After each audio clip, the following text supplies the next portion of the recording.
भागने वारा आयो हुसैनी फकीर फकीर निसार अली बू का तकदीर ठागे छदिया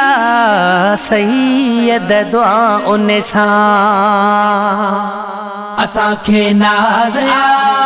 सदन जे साम हो असा सैयद हुसैन जसर जा गुलाम हो असा के नाज़या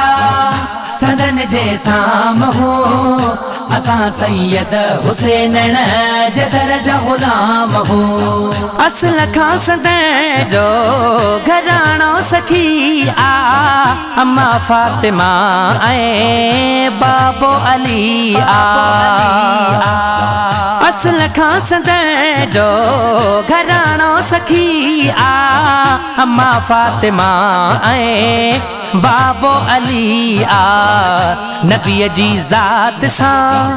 दिनी मोहब्बत खुदा खुदा जे करम सां खुशी तमाम हो असा के नाज़या सदन जे साम हो असा सैयद हुसैन जसर जा गुलाम हो असा के नाज़या सदन जे साम हो असा सैयद हुसैन जसर जा गुलाम हो सुन्नत शरीयत जो आहे नज़ारो रंगे छॾियो सैयद आहे मुल्क सारो सुन्नत शरीयत जो आहे नज़ारो रंगे छॾियो सैयद आहे मुल्क सारो गुलन में गुलाब आ शहनशाह नवाब आ सभिन खां अगे असा खती विया इनाम हो असा के नाज़या सदन जे साम हो असा सैयद हुसैन जसर जा गुलाम हो असा के नाज़या सदन जे साम हो असा सैयद हुसैन जसर जा गुलाम हो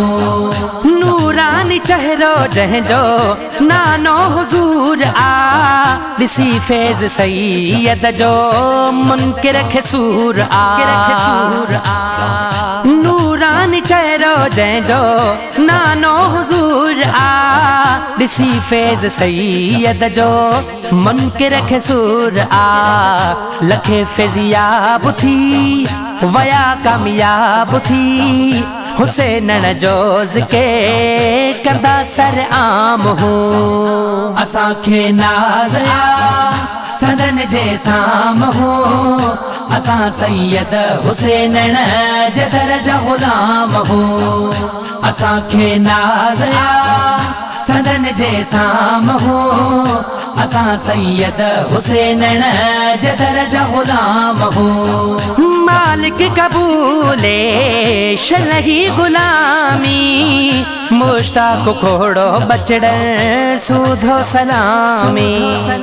मालिक कबूले शलही गुलामी मुश्ताक खोड़ो बचड़ सूधो सलामी न भञबो भेरड़ो न पोइते पेरड़ो विंदा दरगाह ते हुसैनी जाम हो असा के नाज़या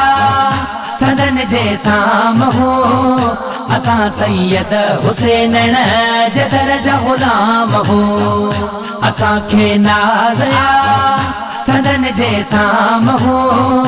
असा सैयद हुसैन जसर जा गुलाम हो सैयद हुसैन जसर जा गुलाम असा सैयद हुसैन जसर जा गुलाम हो।